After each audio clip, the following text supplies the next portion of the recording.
अस्सलाम वालेकुम, आप देख रहे हैं कराची टुडे। मैं हूं अली सरवर। सबसे पहले नजर डालेंगे आज की टॉप स्टोरीज पर। मानसून बारिशों का सिलसिला जारी, निज़ाम ज़िंदगी मफलूज। जितना बड़ा शहर इतने ही बड़े मसाइल। बारिश ने बल्दियाती इदारों की कारकर्दगी का पोल खोल दिया। सिंध में इकरवा परवरी का कल्चर मुराद अली शाह भी ख़त्म न कर सके। IG सिंध नज़रअंदाज, IG सिंध के तहफ़्फ़ुज़ात। पुलिस में बड़े पैमाने पर तबादले और तकर्रियाँ। और PS 114 धांधली हुई है या नहीं, MQM की दरख्वास्त पर अदालत ने फैसला महफूज कर दिया है। हल्का 92 में से 21 पोलिंग स्टेशनों में वोटों की गिनती पर एतराज़ किया गया है। सबसे पहले हम बात करेंगे मानसून बारिशों और शहर कायद के मसाइल के हवाले से।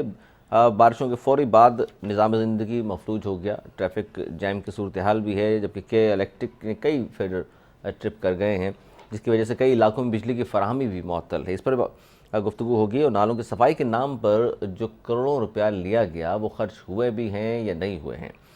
खस्ता हाल सड़कें मज़ीद टूट फूट का शिकार हो गई हैं क्योंकि बारिशों के हवाले से।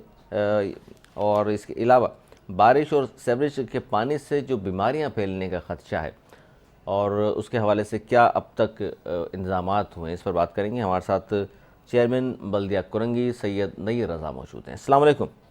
जी वालेकुम सलाम।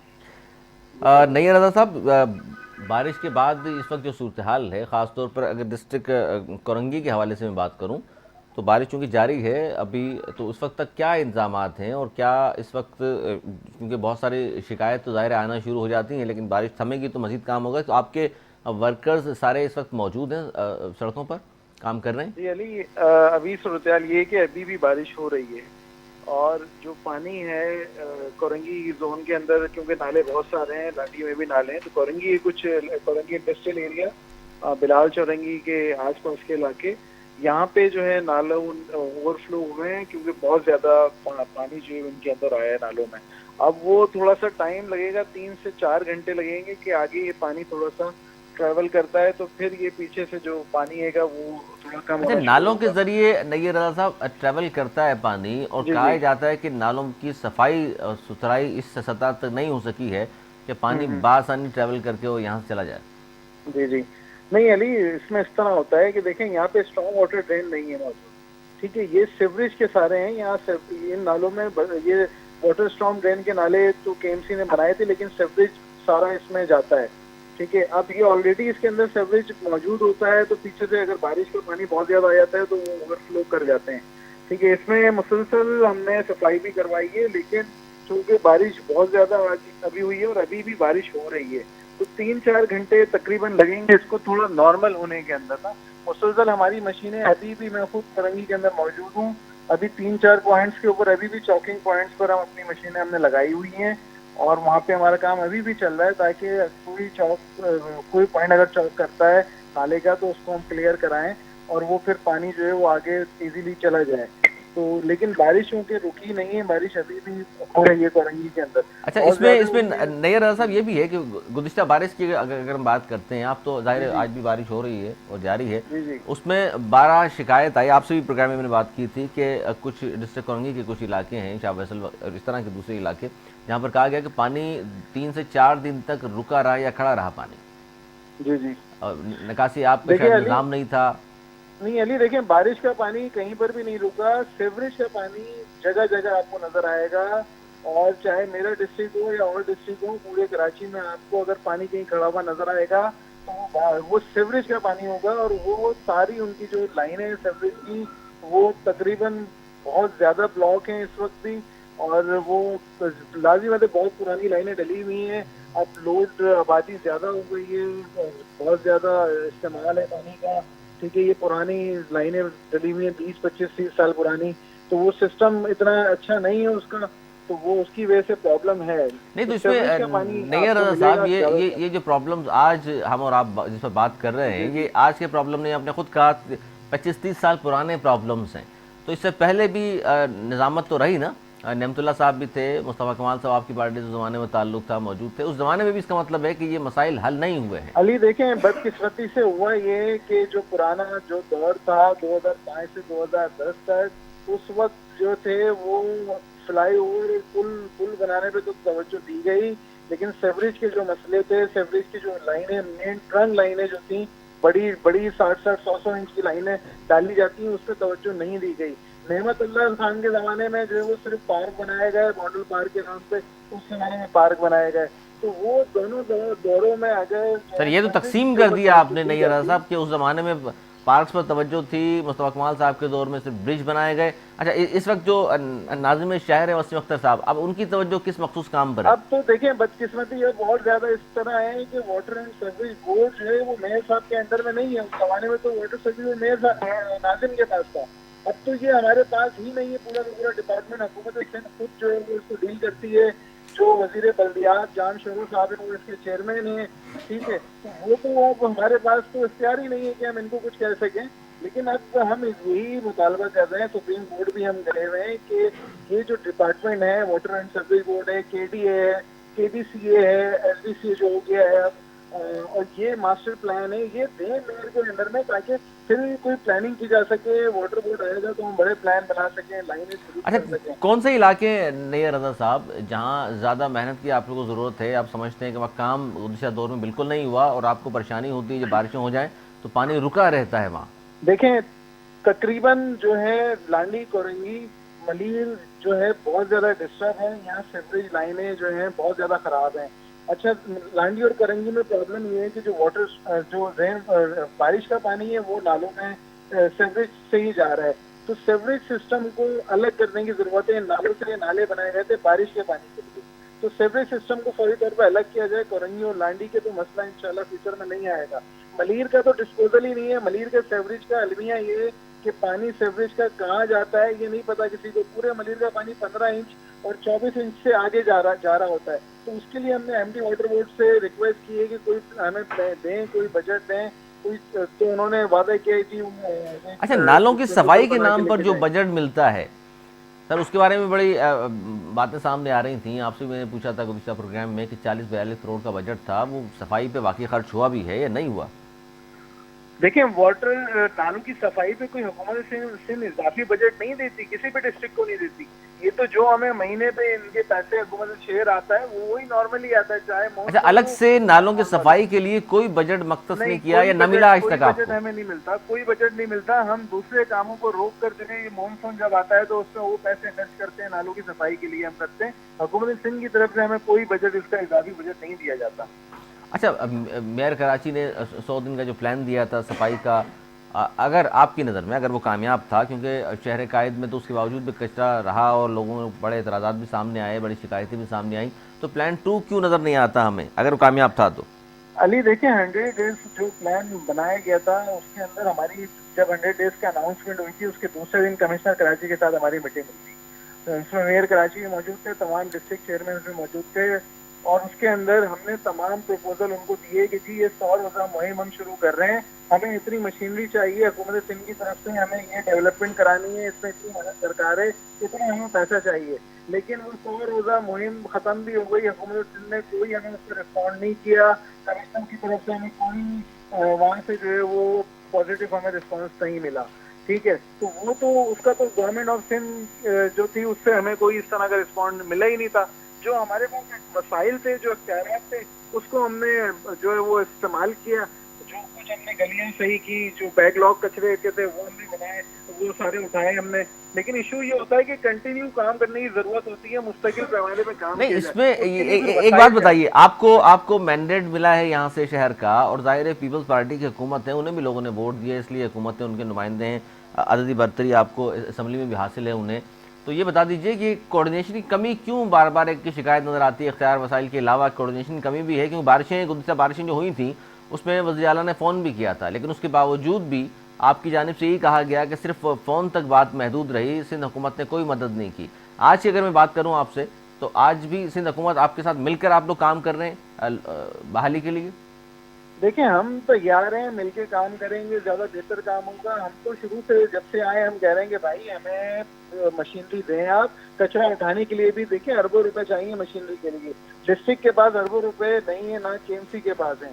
मशीनरी हमें खरीद के दे दें, हम उसको इस्तेमाल खुद यहाँ पे करेंगे, उसका यूज महसूस करेंगे। अभी जो हमारे पास तो इतनी मशीनरी नहीं है कि हम कचरा भी प्रॉपर तरीके से उठा सकें, ठीक है, क्योंकि हम लिखकर रिटर्न भी दे चुके हैं हुकूमत सिंध को। 15-20 दिन पहले बारिश हुई थी, उनका फोन बिल्कुल डिप्टी मेयर साहब के पास आया था, उन्होंने फोन भी किया, डिप्टी मेयर ने रिस्पॉन्ड भी किया था, लेकिन होना ये चाहिए था आते मिलके, उनके वजीर बल्दियात जो थे उनको आना चाहिए था और वो मिलकर कराची का विजिट करते, साथ मिलकर कराची का विजिट करते और तब हालात बहुत बेहतर होते। बहुत शुक्रिया। सैयद नईम रज़ा हमारे साथ मौजूद और बात कर रहे थे। आज भी जो बारिश हुई उस हवाले से भी मुख्तलिफ जगहों पर इस वक्त भी पानी मौजूद है। चूँकि बारिश जारी है तो शायद उन्होंने जिस तरह ख़ुद कहा कि 3 से 4 घंटे का अमल ज़ाहिर होता है, उसके बाद पानी सारा निकासी आपका जो काम मुकम्मल कर लिया जाएगा। खुदा करे ऐसा हो, क्योंकि गुज़िश्ता जो बारिश हुई थी 5 से 6 दिन पानी सड़कों पर मौजूद रहा और कहा यह गया कि जनाब ये कोऑर्डिनेशन की कमी है सिंध हुकूमत और बल्दियाती इदारों के दरमियान, नुमाइंदों के दरमियान,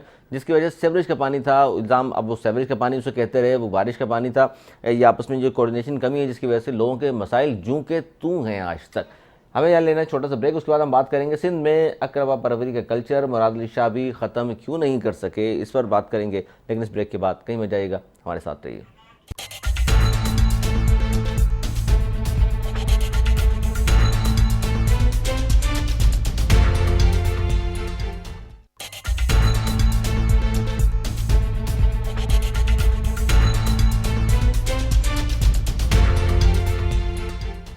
प्रोग्राम में एक बार फिर खुश आमदीद और बात करेंगे सिंध में अकरबा परवरी का कल्चर मुराद अली शाह भी ख़त्म नहीं कर सके, क्योंकि सिंध पुलिस में बड़े पैमाने पर तकर्रियाँ और तबादले हुए हैं। IG सिंध को एतमाद में लिए बगैर उलट पुलट कर दिया गया और इस पर गुफ्तगू होगी हमारी, और EPS 114 की भी गुफ्तगू होगी, इस पर भी बात करेंगे कि धांधली हुई थी या नहीं हुई, क्योंकि फैसला महफूज कर लिया गया है।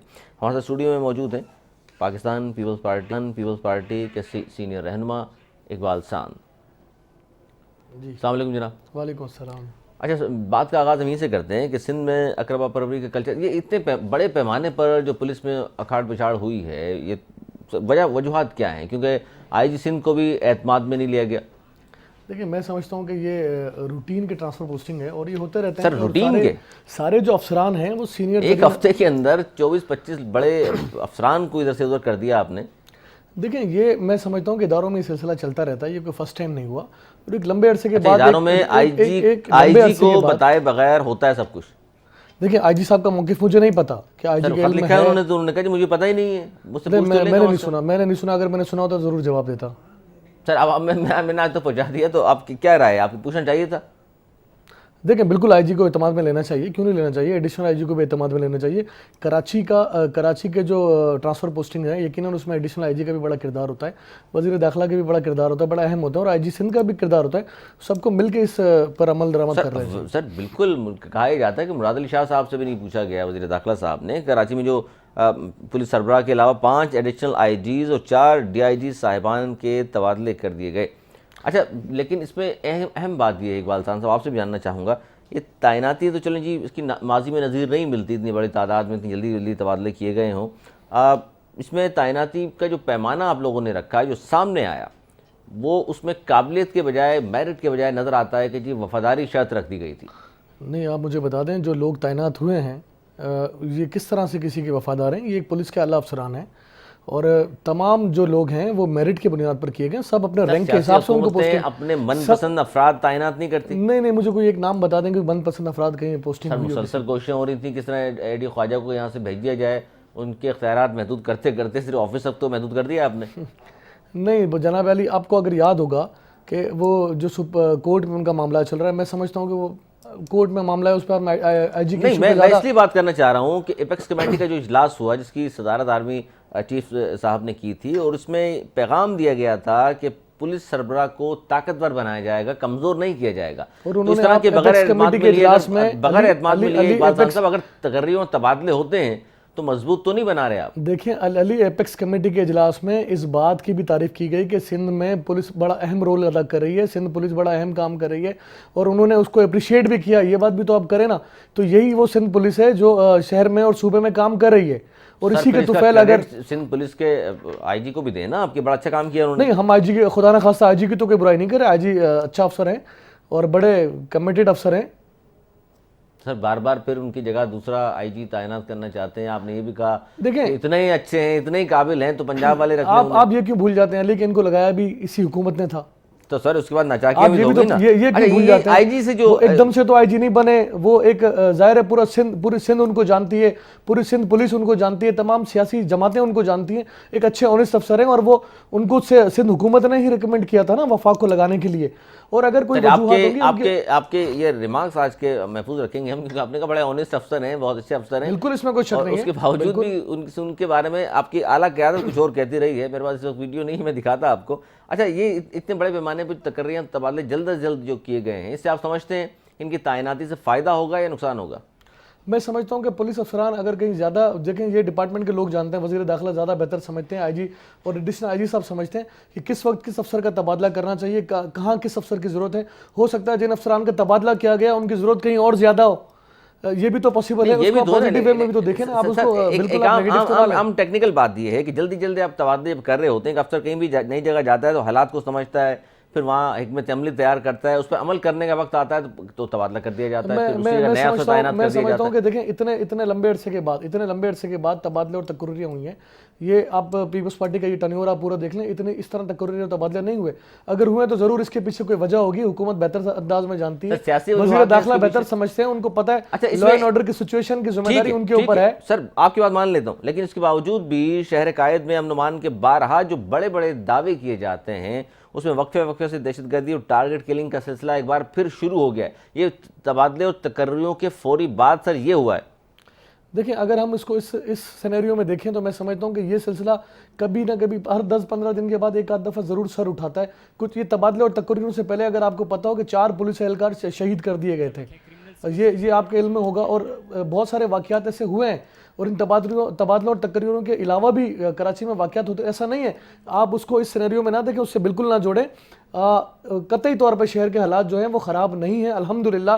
कराची बहुत बड़ा शहर है और कराची जैसे शहर में ये इक्का दुक्का ये वाक़यात होने अल्लाह करेगा ये भी कंट्रोल हो जाएंगे और ये काबू हो जाएंगे इंशाल्लाह। दहशतगर्दी का जो फिर एक सिलसिला जो शुरू हो गया है, लेकिन इसमें कोई पेशरफ्त नहीं हो रही। पेशरफ्त ना होने से कराची ऑपरेशन पर दोबारा सवालात उठना शुरू हो गए कि ऑपरेशन बंद कर दिया गया है, या चाहे वो रेंजर्स हो, चाहे वो इदारे हों, चाहे वो इंटेलिजेंस इदारे हों, चाहे वो पुलिस हो, वो सब अपना काम बेहतरीन अंदाज में अंजाम दे रहे हैं। और मैं समझता हूँ कि जिस तरह अगर पुलिस की जितनी तारीफ इकबाल साहब आप कर रहे हैं, अगर इतनी बेहतरीन कारकर्दगी रही है पुलिस की, तो 1989 से अब तक रेंजर्स मौजूद है, तो उसकी आज अपने पैरों पर खड़ी पुलिस हो जाती है, रेंजर्स की जरूरत नहीं पड़ती हमें। चले, आपने मेरे सवाल का जवाब खुद ही दे दिया कि 1989 से रेंजर्स मौजूद है, तो भाई इसलिए मौजूद है ना कि कारकर्दगी बेहतर नहीं है पुलिस की। तो 1989 से आज तक पीपल्स पार्टी की हुकूमत नहीं थी, ये भी आप ज़हन में रखें। 1989 से आज तक कितनी बार हुकूमतें आई हैं आपकी? यार इस बीच कितने वज़ीर आला हैं आप? सर आपके 5 मुझे बताएं ना, नहीं मुझे बताएं 88 के बाद आज तक बताएं मुझे कितने कौन वज़ीर आला आ चुके हैं सिंध के अंदर? सर आपके कितने आ चुके हैं?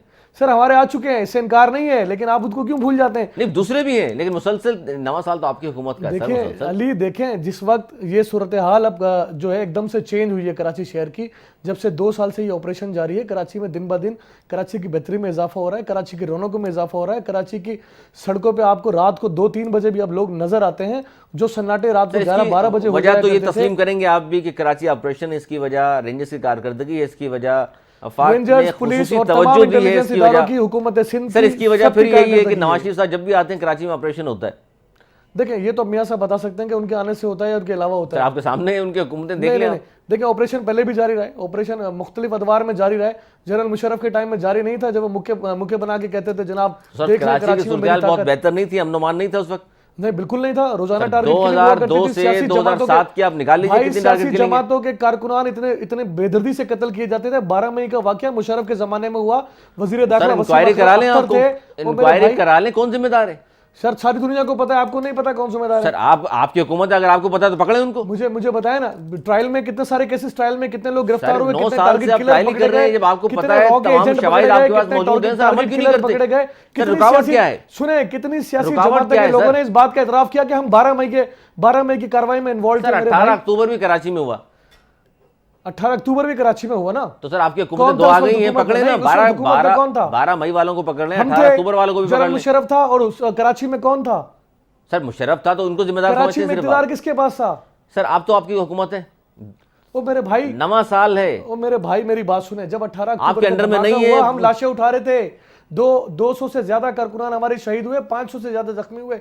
हम लाशें उठा रहे थे, हम जख्मी उठा रहे थे, और पीछे से वो जाए वकवा धो दिया गया। वो हुक्मरान, वो सर आपने हुक्मरानी उसको पकड़ने थमानी की नहीं क्या थी। ईमानदारी से वाकई कोशिशें की या सिर्फ पीपल्स अमन कमेटी बनाने में कोशिश सर्फ कर दी? देखिए, पीपल्स अमन कमेटी हरगिज पीपल्स पार्टी ने नहीं बनाई। ये सर उस तासुर जमाने में बिल्कुल- ऑन किया वजीर ये दाखिला ने, तासुर मिर्जा बिल्कुल साहब गलत ने है। जिस उज़ैर वक्त बलोच मौजूद थे आपकी गिरफ्तार पार्टी है। में, ऑन उज़ैर करते थे वो। बलोच, सुन ले, उज़ैर बलोच गिरफ्तार है। आप क्यों नहीं करते जुल्फिकार मिर्जा पे बात, जब वो बावज़ बुलंद कहते हैं जनाब मैंने दिया था असला। आज वो आसिफ जरदारी को गालियां देते हैं। आज वो आसिफ जरदारी को बुला, अरे बनाई तो उसने थी जुल्फिकार मिर्जा सर, ने। जुल्फिकार जो आज मिर्जा- किसी के पैरोल पर जुल्फिकार है, मिर्जा आज अगर किसी और झूठे का कलाकार इल्जाम- बना हुआ है, उसको पकड़े ना भाई। खान साहब अगर झूठे इल्जाम जुल्फिकार मिर्जा साहब आयद कर रहे हैं तो अदालत में बुलाए ना। आज तक आपने तो हद तक इद्दत का दावा नहीं किया आपकी क्यादत में। हमने तो बहुत सारे केसेस किए हुए अदालतों में। सर, जुल्फिकार हत्या मिर्जा किसी का दावा भुगत भी किया, रहे हैं। अदालत में बुलाएं, उसने जुल्फिकार कहा मुझे मिर्जा बुलाएं भुगत भी अदालत रहे हैं, में। पेशियों पर आते हैं मेरे भाई, आपके सर इल्म में वो नहीं है अभी। केसेस दूसरे हैं सर। अली उसको थोड़ा आप थोड़े अपनी मालूमात में इजाफा कर नहीं, रहे हैं। सर, जुल्फिकार मिर्जा देखिए, जो- के हत्या के जो इज्जत उन्होंने- के दावे जुल्फिकार मिर्जा पे किए हुए हैं, उनके खिलाफ पीपल्स पार्टी ने केसेस दाखिल किए जरदारी हुए साहब हैं। पर जिस वो- तरह के इल्जाम, संगीन इल्जाम लगाए उन्होंने। देखिए, उन्होंने इल्जाम लगाए ना, तो उनको आगे सबूत भी देने चाहिए। फिर जो सर, इल्जाम बुलाए ना लगाता है उन्हें। सबूत भी वही देता है। बुलाए देना ना उन्हें। सबूत। सर, आपने बुलाए ना 11 साल उन्हें। वैसे आसिफ अली जरदारी साहब को जेलों में डाला, आपने बेनजीर भुट्टो पे इल्जाम लगाते रहे, तो भाई फिर आपने इल्जाम लगाए, दे देना सबूत, कर ले सर, गिरफ्तार आज एक बार भी फिर। अगर पुलिस अफसरान और एहलकारों पर लोगों को अगवा करना, भत्ताखोरी, प्लाटों पर कब्जा करना, इस तरह के अगर आज भी पुलिस वालों पर इल्जामात हैं, अफसरान पर इल्जामात हैं, तो जराइम पेशा अफराद के खिलाफ ये लोग किस तरह मौसर कार्रवाई कर सकते देखिए हैं? अली, जाती कैपेसिटी में अगर कोई पुलिस एहलकार किसी काम में इन्वॉल्व है तो उसका जिम्मेदार वो खुद है, इदारा उसका जिम्मेदार नहीं होता। अगर कोई उनके पुलिस में खिलाफ भी कार्रवाइयां नहीं हर होती। इदारों में देखिए, हर जगह काली भेड़ें मौजूद हैं। बिल्कुल हर है। सर, जगह उनके काली खिलाफ भेड़ें- कार्रवाई क्यों नहीं मैं होती? कहता हूं मीडिया में भी मौजूद है, पुलिस में भी मौजूद सर, है, मीडिया- केडीए में मौजूद है, केएमसी में भी मौजूद है, हर डिपार्टमेंट में मौजूद होती है। सर और उसका ये एक बड़ी एक नई पाकिस्तान में कंट्रोवर्सी शुरू हो गई है कि मियां साहब से किसी ने पूछा जी करप्शन के हवाले से, वो कहते हैं आपने भी किए। अब आप मैं म्यूनसिपालिटी का नाम लेता हूं तो आप कहते हैं मीडिया में भी है। नहीं, देखिए जहां सवाल हो यानी कि उसी को आप कह देंगे आप लोग भी करप्ट हैं। नहीं, उनको पकड़ना और उनकी बाज पुरुष करना हुकूमतों का काम होता है। मियां साहब कहते हैं कि जी करप्शन हो रही तो मियां साहब जिम्मेदार हैं, वफाक में वो वजीर आजम है, हुकूमत उनकी है। अगर वो करप्शन का इल्जाम किसी पर लगाते हैं तो उनको कार्रवाई करनी चाहिए। सर, आपकी इल्जाम नहीं हुकूमत लगाना है, चाहिए। आपकी हुकूमत है, किसी भी इदारे में, किसी भी शोबे में आपको कोई करप्शन नजर आती है तो कार्रवाई कीजिए। यहाँ एक छोटा सा ब्रेक लेंगे और उसके बाद बात करेंगे PS 114 की कि धांधली हुई थी, MQM की दरख्वास्त पर फैसला महफूज कर लिया गया है, इस पर बात करेंगे। लेकिन इस ब्रेक के बाद कहीं में जाएगा, हमारे साथ रहिए।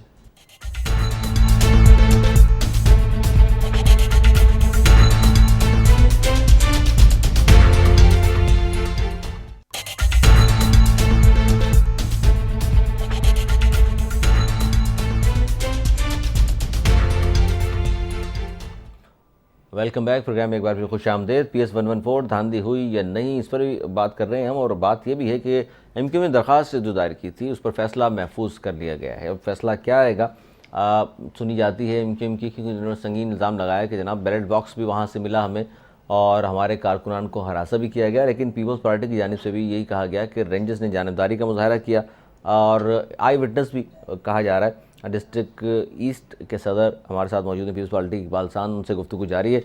इकबाल खान साहब, 114 के हवाले से आपने कहा कि आप भी आई विटनेस भी हैं और वहाँ जिस तरह के संगीन इल्ज़ामात लगाए हैं MQM पाकिस्तान ने, वो ये कहते हैं ना 18,000 हमें वोट मिला लेकिन इससे ज़्यादा वोट थे हमारे, और आप लोगों ने वहाँ धांधली की क्या कहते हैं रिकॉर्ड कायम किए।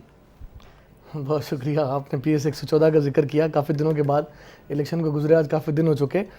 बहरहाल PS 114, मैं इस बात को इस तरह करूँगा कि ये हफ्स बता रहा है हवा का रुख बदल रहा है, मेरे लोग बदल रहे हैं, मेरा शहर बदल रहा है। ये कतई तौर पे ये ना सोचें ये 18,000, हम तो इस बात से परेशान हैं तो 18,000 वोट मिल कैसे गए। तो अच्छा, ये उन लोगों हम तो, इस पे और शामिल MQM करते देखें, हैं। अली जी। MQM अगर धांधली का इल्जाम लगाए सर, तो मैं 18,000 रुपया आप मैं समझता हूँ कि कयामत बड़ी करीब है। 18,000 परेशान है आप। 30 साल से वोट कराची से एक पार्टी ले रही है, फिर आपको अचंबा नहीं होना चाहिए, आपके लिए हैरत अंगेज नहीं होना चाहिए। मैं अभी जरा, अगर कोई MQM का दोस्त मेरे साथ इस वक्त होता है सर है अगर कोई रहनुमा मौजूद हैं, देखिए, तो मुझे जरूर ये बता दें, मुझे जरूर बता दें ये कि भाई इन्होंने शामिल कर लेता हूँ। आरिफ एडवोकेट साहब, आवाज आ रही है आपको? जी आ रही है, बिल्कुल। आरिफ एडवोकेट साहब, बात हो रही है PS 114 के हवाले से, आप लोगों ने इल्जाम आयद किया कि धांधली हुई है, वोटों की गिनती दोबारा की जाए और फैसला महफूज कर लिया गया। इकबाल खान साहब डिस्ट्रिक्ट ईस्ट के सदर हैं, वो मौजूद हैं, वो कह रहे हैं जनाब हमें तो इस बात पे भी हैरत है कि MQM ने वहाँ से 18,000 वोट कैसे हासिल कर लिए।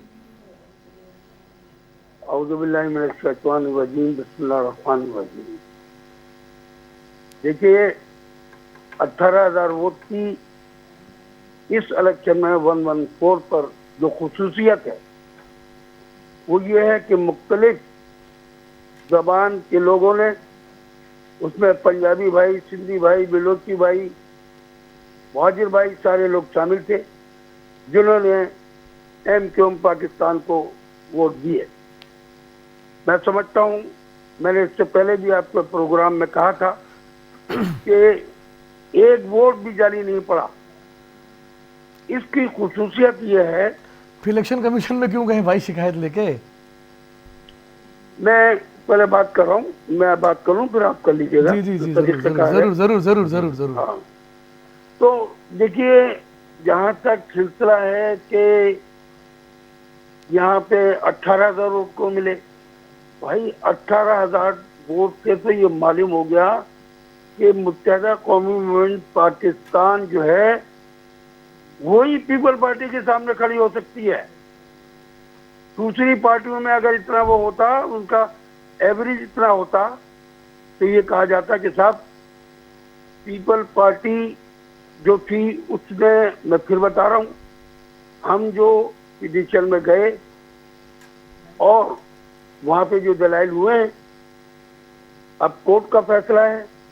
सर फैसला महफूज कर लिया है आरिफ एडवोकेट साहब। हाँ जी जी, मुझे मालूम है, मुझे जी, मालूम अच्छा है, इसमें मुझे मालूम है। आरिफ एडवोकेट साहब, मैं एक बड़ा अहम सवाल आप भी सुन रहे हैं, इकबाल खान साहब से करना चाह रहे थे। उन्होंने कहा कि आपके 18,000 पे बड़ी हैरत है, और लोग तो इस पे बड़ी हैरत ज़दा हैं कि पीपल्स पार्टी ने जहां 2013 में 3800 सिर्फ वोट हासिल किए थे, एकदम 23,000 वोट कैसे हासिल कर लिए? क्या इतनी बेहतरीन कारकर्दगी का मुजाहरा किया है पिछले 3 साल में आपने कि लोग एकदम आपकी पार्टी की तरफ राग़िब हो गए? अली बात यही आ रही है। अली सवाल ये पूछ रहा हूं मैं इनसे। अली अली ये सवाल आपने मुझसे किया है। जी आपसे किया। हर शख्स के लिए ये लम्हा एक फिक्रिया है, ये लम्हा फिक्रिया है। बिल्कुल सर, लम्हा फिक्रिया इसलिए पूछ रहा हूँ इकबाल खान साहब से, किस तरह जनाब क्या कारकर्दगी इतनी बेहतर रही, दूध जनाब शहर अली, की नहरें देखिए, बहा दी देखिए, आपने। बिल्कुल बिल्कुल, मुझे 1-2 मिनट का मौका दे दें जरा अली, और अपना आरिफ खान एडवोकेट साहब से गुजारिश करूंगा जी जी 1-2 मिनट जरा मुझे बर्दाश्त कर लें। आप ये देखें कि यहाँ पे पाकिस्तान पीपल्स पार्टी ने ये सीट कभी नहीं जीती थी, सच है बिल्कुल। यहाँ से MNA हमारा मुंतखब नहीं हुआ, ये भी ठीक है, इसमें भी कोई दो राय नहीं है। तो फिर परेशान होने की जरूरत हमें होनी चाहिए ना कि भाई ये सीट, तमाम बातें आप खुद तस्लीम कर रहे हैं कि ये बात भी ठीक है, पिछले 9 साल से वहाँ काम नहीं हुआ, ये बात भी ठीक है। नहीं नहीं नहीं नहीं नहीं नहीं सबके सामने नहीं नहीं नहीं नहीं, वहाँ पे उस हल्के में इलेक्शन से अली, पहले अगर आप मुझे 2 मिनट सुन लेंगे तो आपको बात समझ आ जाएगी। मैंने कहा MP हमारा नहीं था, यहाँ पे रऊफ सिद्दीकी साहब इलेक्ट होते रहे, वजीर बनते रहे, यहाँ पे इरफानुल्लाह मरवत साहब जीते रहे, वजीर बनते रहे। तो मेरे भाई उस हल्के की हालत आप ही के टीवी चैनल और मुख्तलिफ टीवी चैनल दिखाते रहे कि जनाब सड़कें टूटी फूटी हैं, गटरें बह रही हैं। तो भाई मेरे, ये वहाँ के मुंतखब नुमाइंदों का काम था, बेड़ा गर्क किया हुआ था, वहाँ के लोग इनसे बेजार थे, वहाँ के लोग इनसे तंग थे। हम तो, मैंने कहा ना कि ये कयामत की निशानी है कि MQM कह रही है कि धांधली हो गई। और जनाब अली, सईद गनी साहब ने अभी एक इंटरव्यू में कहा, प्रेस कॉन्फ्रेंस में, कि अगर धांधली आप साबित करते हो, जिस पोलिंग स्टेशन पे आप चाहो दोबारा इलेक्शन करवाओ, अगर मैंने कम वोट लिए तो मैं शिकस्त तस्लीम कर लूंगा। तो भाई इससे बड़ी तो कोई बात हो नहीं सकती। रह गई बात, तो मुझे बता दें PS 106 में आरिफ खान एडवोकेट साहब कि कितने वोट लिए थे आपने बाई इलेक्शन में, PS 115 में क्या था, PS 117 में क्या था, PS 127 में आपने क्या रिजल्ट दिया था? एवरेज आपका रिजल्ट है 9,000 से 15,000 के बीच। जी आरिफ सारे बाई इलेक्शन में, तमाम गुफ्तगू, सारे बाई इलेक्शन में आपका ये एवरेज वोट है। और मैं आपसे यहाँ पर एक सवाल फिर करना चाहूंगा कि मुझे बराए मेहरबानी वो बता दें 60-70 हजार वोट गए किधर, जो हर इलेक्शन में आप ले लिया करते थे। बात ये है कि ठप्पे लगना बंद हो गए इनके लिए, यही सबसे बड़ी बात है। इस सीट पे इतने वोट कभी नहीं पड़े, 60-70 हजार कभी नहीं हुए। कितने लिए? 1 मिनट मुझे बता दे 2013 में कितने लिए? चले जी 2008 में कितने लिए? 2002 में कितने लिए? मुझे बता दे सर। 28-30 हजार का फैसला हो जाता है। देखिए अवाम जो है, अवाम काम को देखती है, तो मान लेना पीपल्स पार्टी के लोगों ने काम किया तो इसलिए जीत गए। सर वो काम ही तो पूछ रहे हैं, काम क्या किया आपने? अचानक जो तब्दीली आई है। मेरे साथ हल्के में चले, वहां से सर ये ज़ाब्ता अखलाक की खिलाफ वर्जी नहीं की आपने, इतना पैसा खर्च किया आपने। मुझे बता दें, साबित कर दें कोई ज़ाब्ता अखलाक की खिलाफ वर्जी, ये साबित कर दें आप। इलेक्शन कमीशन में आप लोग गए इस हवाले से? कंप्लेन नहीं है यार, जबानी जमा खर्च। अब या तो ये बात कर लें फिर मैं जवाब दूं ना, ये तो बात अपनी मुकम्मल कर लें फिर मैं जवाब। जी आप जवाब दीजिए जी। देखिए ये जो पिछले रेफरेंसेस दे रहे हैं, ये ऐसे मामलात हैं, उसमें भी जो वोट मिले वो इन्होंने जो जो हल्के में वोट आते थे और जो गांव जिसमें लगते थे वहां पे इन्होंने जाली वोट जो है ना भुगताए हैं। कौन अच्छा। से 106 में कौन सा गांव है, 115 में कौन सा गांव है भाई, 117 में? बात सुन ले पूरी मेरी बात बात सुन बात कंप्लीट करने देना। गांव की बात अगर आप कर रहे हैं तो गांव नहीं, यह बात है जिसकी लाठी उसकी भैंस। अच्छा, हुकूमत थी इनकी, इसलिए ज़िमनी इलेक्शन में असरअंदाज होती है, आप ये कह रहे हैं? बिल्कुल बिल्कुल, हुकूमत कैसे असर अंदाज नहीं होगी। कराची के अंदर 5 बाई इलेक्शन हुए हैं, 5, और 5 बाई इलेक्शन में पाकिस्तान पीपल्स पार्टी के कैंडिडेट मौजूद थे। पीएस 127 हमने जीती और पीएस 3 नशिस्तें हारे भी हैं, 2 जीते हैं। जवाब देने दो, आप तो एक पहाड़ी की तरह पढ़ रहे हो, पूरी रटी हुई कहानी पढ़ रहे हो यार। रटी हुई कहानी नहीं पढ़ रहा, आप फिर तैयारी करके आते एडवोकेट साहब। अरे मैं तैयारी करके नहीं आता हूँ, अल्लाह के बदलते मैं मुझे नहीं पता था कि मुझे यहाँ क्या बात करनी पड़ेगी। अभी जो है ना, मुझे अभी फौरन लाइन पे लिया गया है, इनसे पूछ रहे हैं, ये जवाब मौजूद है। बिल्कुल मैं तैयारी नहीं कर रहा। आपको तैयारी की जरूरत नहीं है, पॉलिटिकल वर्क में तैयारी की जरूरत नहीं होती, तमाम चीजें आपके अंदर हैं, आपको तैयार होता है हर वक्त ज़हनी तौर पर।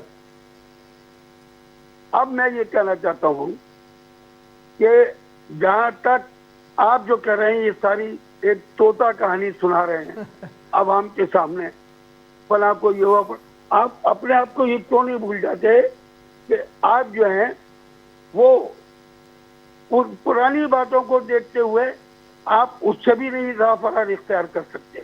अच्छा, बैलेट बॉक्स भी पकड़ा गया आरिफ एडवोकेट साहब, ये भी तो है ना जी? बैलेट बॉक्स भी वहां से पकड़ा गया, जिसकी वीडियो मौजूद है 114 में, जिसपे आप लोगों ने भी कहा कि देख लीजिए, धांधली के लिए बैलेट बॉक्स लेकर आए थे ये लोग, जो अली रजा आब्दी साहब के हाथ आया, जो अली रजा आब्दी साहब ने पकड़ा।